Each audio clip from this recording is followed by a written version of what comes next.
I heard about Neodash a couple months ago from the OTK Game Expo Miskiff hosted. I tuned in to see what cool games might be announced, but when this game hit the screen, I knew it was my time. As of today I'm writing this script, Neodash has been released, and I'm here to tell you all the best parts about it. Just be sure to subscribe real quick. Alright, thanks.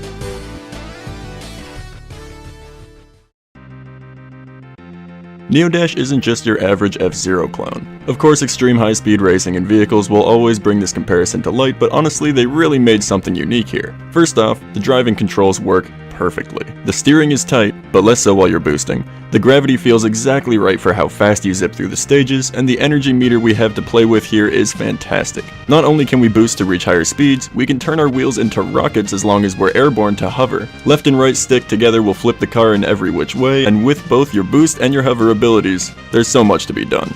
Let's start off with the campaign mode, the grid. This mode quickly allows you to understand that this is not a racing game. This game is played out level by level, with your time being tracked in an online leaderboard after every race. Also, inside of the levels themselves, there will be a death wall chasing you to go faster at all times. This game is practically begging you to compete for a faster time, or even just to best your own. Every track in this game is very fun. Well, excluding one, but we'll get to that. In the grid, we have two areas full of levels. The first area is pretty simple, with little challenges being introduced and used sparingly, whereas the second area went all out. The difficulty ramp isn't crazy, but you'll notice how they went from introducing ideas to throwing them at you in full force. Full flying sections, mandatory car rotations, obstacles everywhere all at the same time. It's good stuff. After completing the second area though, I was a little sad it was already over. Sure, this game only costed me 16 Canadian dollars, but it's so much fun and I couldn't help but need more. I wanted something that would test my skill and put me to my limit. And I found just the thing. As it turns out, certain levels in the grid can be replayed to find a secret red exit.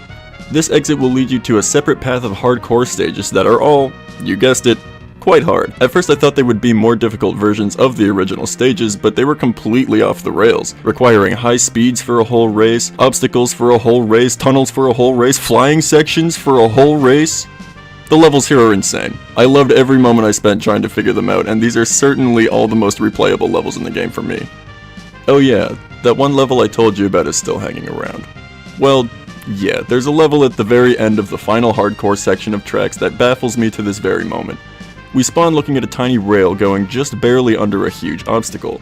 I've tried balancing, I tried hanging by my wheels, wall riding on the tiny ledge, hovering the whole way, weaving as much as I can through the boosts, but I can't do it. Even on my good attempts, I'm just not flying fast enough and I'm not sure what I could be doing differently. Editor's fun fact here, I've discovered the strategy to beating this level via the leaderboard ghosts, and it's a silly one. Just a quick puzzle gimmick level, but it's still really hard to beat. Unfortunately, most of the time it doesn't really seem to be in your control whether you make it to the end or not. But if all this wasn't enough for you, there are still custom levels. I thought at the release of this game I'd be finding ridiculous beginner tracks or levels chock full of stupid obstacles, but honestly, I've only run into some pretty sick tracks so far. Some are still simple, sure, but I'm positive this is going to be the main draw of the game. Aside from people speedrunning the levels from the grid, of course. Anyways everybody, that's Neodash. Since the writing of this script, I've gotten a world record on a fairly contested public level, and I got second place on the final official level in the game. Not sure how this guy saved 3 whole seconds on me though. Regardless, I hope you enjoyed the video, and if you did, please consider subscribing. As for now, my name is Myloe, and I'm out.